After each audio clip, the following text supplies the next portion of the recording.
Então, agora a gente vai lá para os atributos do ato administrativo.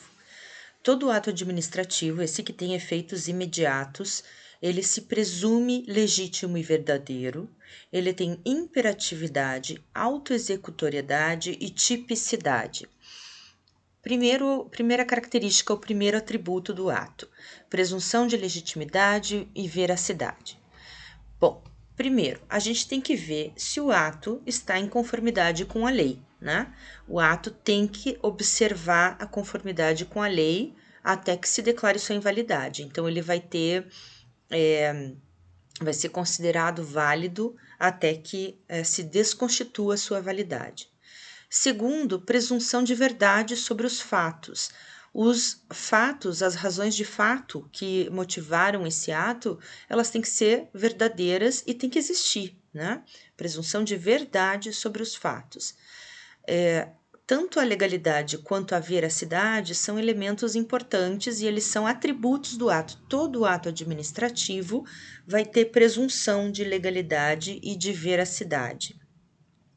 Há quem diga que a administração pública, ao agir, ela se coloca numa situação de inversão do ônus da prova, porque o particular é que vai acabar tendo que provar que não é verdade o argumento que ela usa para decidir, né? Então tem uma discussão se sim ou se não, se é o particular que prova ou se não é.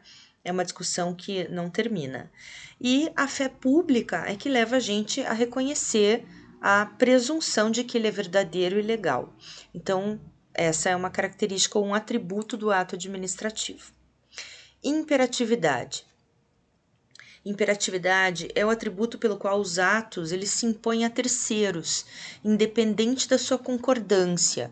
Então, tem aqui uma mão segurando uma pessoa, né? Ela não está concordando com isso, mas está sendo levada. É mais ou menos assim que a gente tem que ver a imperatividade da administração pública e dos seus atos. Você pode não concordar em pagar tributo, mas vai se submeter. Pode não concordar em ter uma licença para construir, mas sem a licença você não constrói. Essa é a imperatividade, né? A sujeição a que a pessoa se coloca diante do ato administrativo. Então, nem todos os atos administrativos se impõem ao administrado. Lembram quando a gente conversou sobre a autorização do uso privativo de bem público? Aquele é um ato administrativo que eu, privado, provoco da administração. Então, ele não tem essa imperatividade, porque eu não tenho que observar de forma obrigatória aquela autorização. E o exemplo que eu dava era do circo, que a gente podia desistir de passar pelo local e não usar o imóvel que estava sendo autorizado o uso sem nenhuma consequência, né? Então, só são imperativos aqueles atos que se impõem ao administrado. O terceiro atributo é a autoexecutoriedade, e a gente já conversou um pouquinho sobre ele, né, lá no Poder de Polícia. Os atos são autoexecutórios porque a administração não precisa de manifestação de mais ninguém quando ela está pautada na autoexecutoriedade e vai fazer esse ato ser executado, né? Então, por isso eu pus aqui uma figura de um juiz com um X, porque eu não vou precisar recorrer ao judiciário quando o ato é autoexecutório. A própria administração vai lá e guincha o carro. Tem previsão legal, estava irregular, vai guinchar. Ainda quanto à autoexecutoriedade, ela só vai estar presente naqueles atos que prevejam legalmente a autoexecutoriedade. E eu comentava com vocês o exemplo do seu Linneu, quando ele fecha o restaurante, né? Tem um outro episódio onde ele fecha a pastelaria do Beisola. Então, por que o seu Linneu, aquela pessoa que nem parece alguém que é do poder de polícia administrativo, consegue fazer isso? Porque tem previsão legal. Dadas as condições encontradas, é possível ou deve o agente, né, fechar o estabelecimento.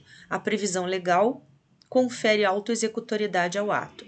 Mas nem tudo que a administração faz está previsto em lei, então a gente também tem uma segunda situação que autoriza a autoexecutoriedade, que é quando se trata de uma medida urgente, né? Uma greve que saiu, ou uma manifestação que saiu das condições e rompeu com a ordem pública, um desastre ambiental, qualquer coisa que saia do controle e que precisa de intervenção imediata da administração, se torna autoexecutório, né?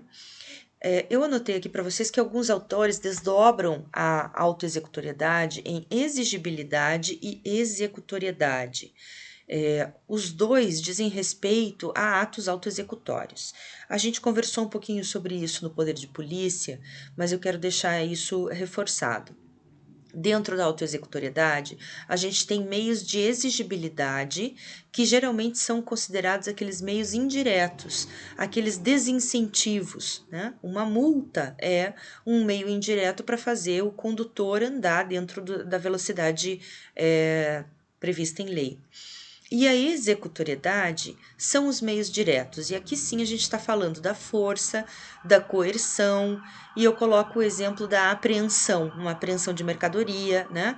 Uma apreensão de medicamentos fora do prazo de validade que estavam sendo vendidos. São situações, ou apreensão do próprio veículo, como era a figurinha do slide anterior, são situações de executoriedade. Então, sempre que a gente estiver diante da autoexecutoriedade, é importante ver se a exigibilidade é que está sendo aplicada ou se há mesmo autoexecutoriedade, o meio direto de força de coerção, que só se justifica se houver previsão legal ou uma medida urgente. E o último atributo do ato administrativo é a tipicidade. Esse é um atributo que a professora Maria Silvia considera muito caro ao ato administrativo, porque ela vai dizer o seguinte, que o ato administrativo ele tem tipos pré-definidos e dependendo da situação, a administração pública deve se ater ao uso desses tipos. Então, eu coloquei aqui, por exemplo, licenças e autorizações. A gente vai ver na sequência com mais calma o que é cada uma dessas situações, mas a autorização a gente já conhece. A autorização ela sempre vai ter a mesma cara, um ato administrativo, discricionário, precário, e é isso que ela está se referindo. Se eu estiver diante de uma situação de um pedido do administrado ou de uma manifestação da administração que implique no uso desse tipo de ato, autorização, eu não posso chamar ele de licença, porque licença é um outro ato com outras características. Então, esse seria um exemplo de tipicidade do ato administrativo como um dos atributos. Então, são atributos do ato, para a gente rever. São atributos do ato, presunção de legitimidade e veracidade. O ato nasce e ele só deixa de ter validade ou de se presumir válido e verdadeiro a partir do momento que eu desconstituo ele, né? Isso pode se dar na via administrativa ou judicialmente. A imperatividade, que é aquela condição a que os cidadãos se sujeitam diante das ações do Estado. A autoexecutoriedade, que é a possibilidade, inclusive, do uso da força que o Estado tem para fazer cumprir suas decisões, e a tipicidade, que é o uso de tipos específicos de atos que já são pré-definidos. Todos esses são atributos do ato administrativo. No nosso próximo encontro, eu vou conversar sobre os elementos do ato.